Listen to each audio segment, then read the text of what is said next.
السلام علیکم ورحمۃ اللہ وبرکاتہ۔ اللہم انا نسألک علما نافعا وعملا متقبلا ورزقا طیبا رب اشرح لی صدری ویسر لی امری واحلل عقدۃ من لسانی یفقہوا قولی۔ اعوذ باللہ من الشیطان الرجیم، بسم اللہ الرحمن الرحیم۔ وَلَقَدْ عَلِمْتُمُ الَّذِينَ اعْتَدَوْا مِنْكُمْ، البتہ یقیناً تم نے جان لیا ان لوگوں کو جنہوں نے زیادتی کی، منکم تم میں سے، فی السبت ہفتے کے دن کے بارے میں۔ فَقُلْنَا لَهُمْ، اب ہم نے کہا ان کے لیے، کونوا بن جاؤ، قردۃ بندر، خاسئین ذلیل۔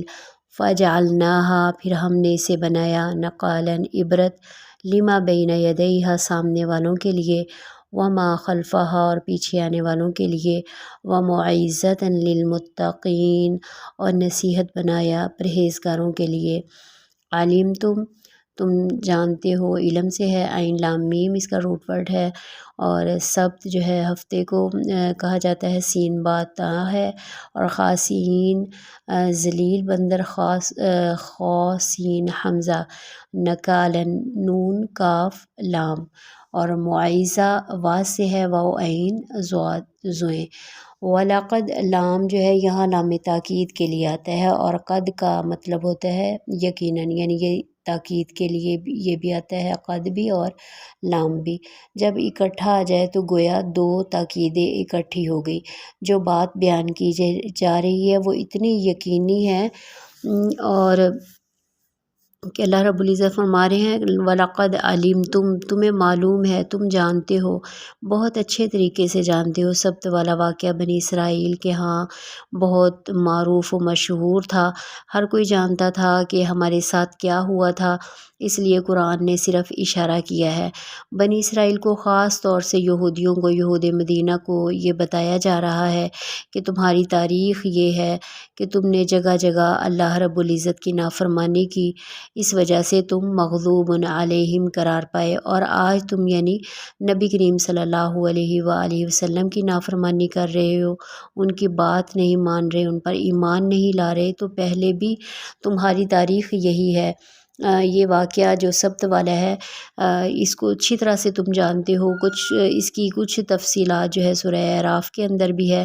حضرت داؤد علیہ السلام کے زمانے میں ایک بستی جو کہ سمندر کے کنارے پر آباد تھی، یہودیوں کے لیے ایک دن مقرر تھا عبادت کے لیے، اور وہ ہفتے کا دن تھا۔ اس دن کاروبار منع تھا کہ وہ کاروبار نہیں کر سکتے تھے۔ مچھلیاں جو ہے ان کا کاروبار مچھلیاں تھا، وہ مچھلیاں پکڑ کر اپنا گزارا کیا کرتے تھے۔ اب جو ہے ہفتے والے دن مچھلیاں جو ہے وہ زیادہ آتی باقی دنوں کی بنسبت، تو اب جو یہ بھی ایک طرح سے آزمائش تھی اللہ رب العزت کی، ایک امتحان تھا۔ باقی دنوں میں مچھلیاں کم آتی تھی، ہفتے والے دن جو ہے وہ زیادہ۔ انہوں نے ایک ہیلا نکالا، گنجائش نکالی، تو وہ بندر بنا دیے گیا۔ کیا ہیلا سازی کی تھی؟ وہ گڑھے کھود لیا کرتے تھے، جال ڈال دیتے، اور پھر یعنی ہفتے والے دن جال ڈال دیتے، اور پھر اتوار والے دن جو ہے وہ مچھلیاں نکال لیا کرتے تھے۔ ان کو ذلیل بندر بنا دیا گیا۔ عقل و شعور یہ رکھتے تھے، لیکن جو ہے ان کی شکلیں جو ہے وہ بندر جیسی ہو گئی تھی، کیونکہ انہوں نے اللہ کے حکم کو بدلا تھا، اللہ کے حکم کے ساتھ مذاق کیا تھا، ہیلا سازی کی تھی، چالاکی کی تھی۔ تو بعض کہتے ہیں کہ یہ جو بندر ہیں یہ وہی ہے، جبکہ اللہ رب العزت کا جو عذاب نازل ہوتا ہے وہ 3 دن کے بعد جو ہے وہ بالکل وہ ختم ہو گئے تھے۔ اس سے پتہ چلتا ہے کہ جو ان کو بندر کی شکل کے بنا دیے، اس سے پتہ چلتا ہے کہ دین کے حکم کو اپنی مرضی کے مطابق ڈھالنے کے لیے اس میں تبدیلی کرنا، ہیلا سازی کرنا، چالاکی کرنا اللہ کے ساتھ مقابلہ بازی کی طرح ہے۔ آج ہمارے اندر بھی ایسے لوگ موجود ہیں جو دین میں ہیلے بہانے اپنی مرضی کے مطابق اللہ کے حکموں کو ڈھالنے کی جو ہے وہ کوشش کرتے ہیں۔ ہر دور میں کسی نہ کسی کے لیے کوئی مخصوص دن جو ہے وہ عبادت کے لیے رہا ہے۔ یہودیوں کے لیے ہفتے کا دن تھا، عیسائیوں کے لیے انہوں نے اتوار کا دن مخصوص کیا تھا اپنے لیے۔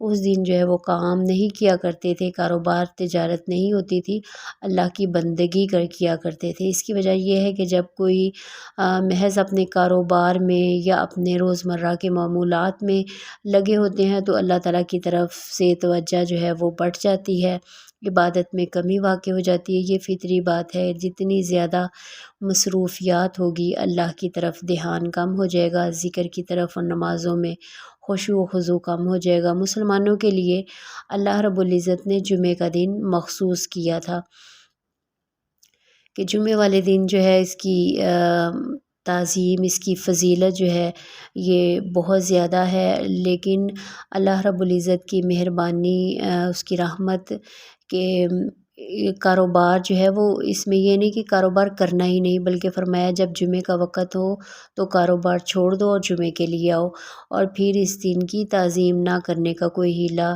کرے، اللہ سے ڈرنا چاہیے، یعنی جمعے کی نماز پڑھ کے پھر اللہ کا فضل، اللہ کی روزی کے لیے نکلو۔ فَجَعَلْنَاهَا نَكَالًا لِمَا بَيْنَ يَدَيْهَا وَمَا خَلْفَهَا وَمَوْعِظَةً لِلْمُتَّقِينَ، پھر ہم نے بنا دیا عبرت جو اس وقت موجود تھے ان کے لیے بھی، اور جو بعد میں رہتی دنیا تک کے آنے والے لوگ تھے ان کے لیے بنا دیا عبرت، اور ڈرنے والوں کے لیے نصیحت کا سامان بنا دیا۔ ان کے لیے عبرت تھے جو یعنی اللہ کو نہیں مانتے، اللہ کی ناراضگی کا خیال نہیں رکھتے، نصیحت صرف وہ پکڑتا ہے یا دہانی کا ذریعہ ان کے لیے ہوتا ہے ایسے واقعات جن کے دل میں اللہ کا خوف موجود ہو، جن کے دل میں اللہ کی رضامندی کی طلب ہو، اور وہ متقی ہوتا ہے۔ حضرت عائشہ رضی اللہ تعالیٰ عنہ سے پوچھا گیا تھا کہ ہمیں بتائیے کہ زلزلہ کیا ہوتا ہے، کیسے آتا ہے، تو اماں عائشہ رضی اللہ تعالیٰ عنہ نے بتایا تھا کہ جب لوگ برائیوں میں مبتلا ہوئے، جب شرابیں پی جانے لگیں، ناچ گانے والیاں عام ہو جائیں اور برائیاں بے حیائیاں عام ہو جائیں، تو فرمایا جو عرش پر بیٹھا اللہ سبحانہ و تعالیٰ ہے اس کو غیرت آتی ہے، تو وہ زمین کو حکم دیتا ہے کہ ذرا ان کو ہل کر دکھا، زمین ہلتی ہے تو زلزلہ آ جاتا ہے۔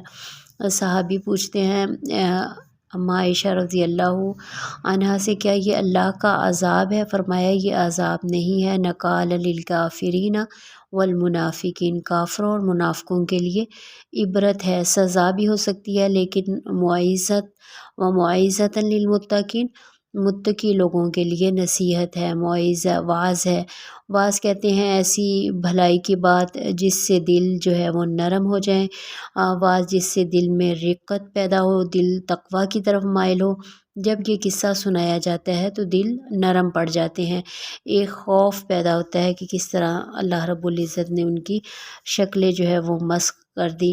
لیکن جو دل غافل ہوتے ہیں، غافل دل والے ہوتے ہیں، وہ قرآن مجید کے یا اس طرح کی آیات پڑھتے ہیں اور گزر جاتے ہیں، دلوں پر کوئی اثر نہیں ہوتا۔ سورۃ البقرہ کے شروع میں فرما دیا گیا ذالک الکتاب لا ریب فیہ ھدی للمتقین، اس کتاب میں ہدایت ہے پرہیزگاروں کے لیے، لوگوں کے لیے۔ تو جو دیکھے سبق پکڑے، جو سنے نصیحت پکڑے، ان کو موقع مل جائے کہ وہ واپس آ کے اللہ کی ناراضگی سے بچنے کا بندوبست کر لے۔ نصیحت اس حقیقت کو کہتے ہیں جس کے بعد انسان اپنے طرز عمل میں تبدیلی پیدا کر لے اور صحیح راستہ صراط مستقیم پر چلے۔ اللہ تعالیٰ سے دعا ہے اس قرآن مجید کے ساتھ جڑے رکھے اور خاتمہ بالایمان فرمائے۔